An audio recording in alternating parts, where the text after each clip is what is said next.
Hi guys, my name is Taylor Dollins with MarineMax Dallas here in Lewisville, Texas. Today we're going to be taking a look at a Mastercraft NXT22.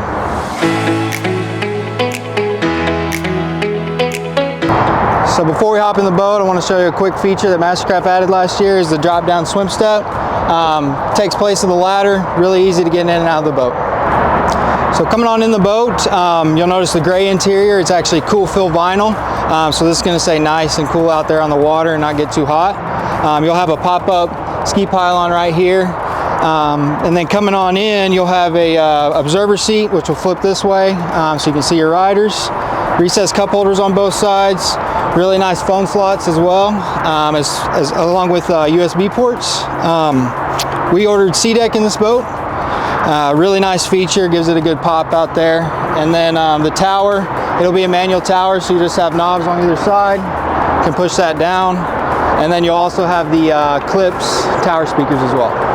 So taking a look at your helm, completely redesigned for this year on the NXTs. You'll have a nice touchscreen display over here. It's going to have all your Surfstar settings and pre-settings on there. You'll have all your nice switches laid out.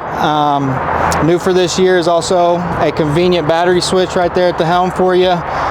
Your throttle, really nice phone holder, and then your tab system right here. It's kind of redundant, but it'll do it all for you through the Surfstar system on your screen. Over here you have a really nice glove box as well.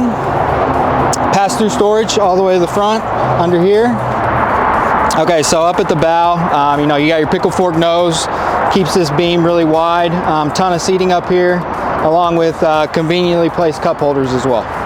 All right guys, so again, my name is Taylor Dollins with MarineMax Dallas here in Lewisville, Texas. Thank you for watching. This was a Mastercraft NXT22.